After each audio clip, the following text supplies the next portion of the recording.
All right, so we're pecking away at Herman's monster. See, the next step is I've got to get this all established, welded together, and, well, this is direct result to this, and then I got to put the fenders, and so I'm doing pre-assembly.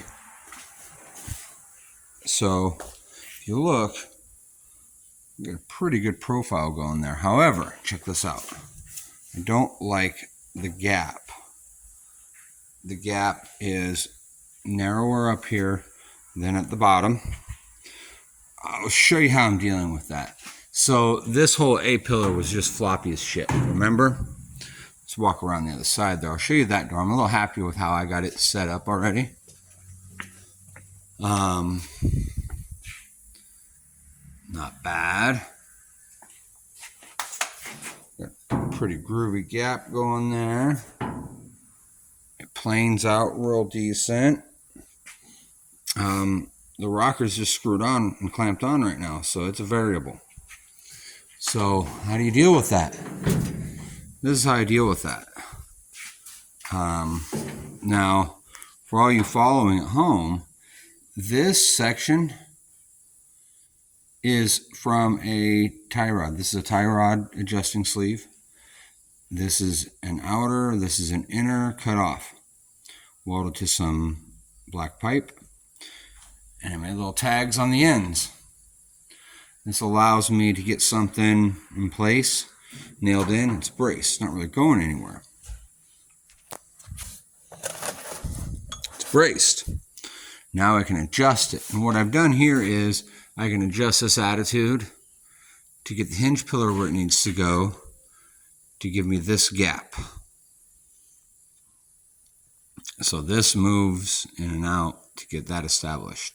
Once I get all this established, I will brace it across the door opening and then at an angle down with static pipe, not adjustable, and cut these loose.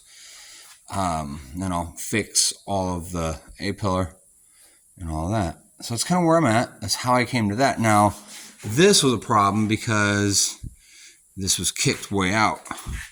So the door was flush here, and it was a ½ inch out at this style line. I mean, it was way out.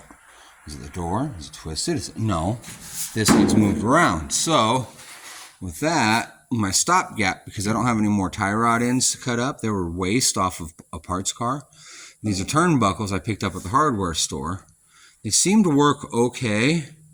I'll probably weld a bar across that at some point, just like this. And I'll show you the other one because you can see the top of it.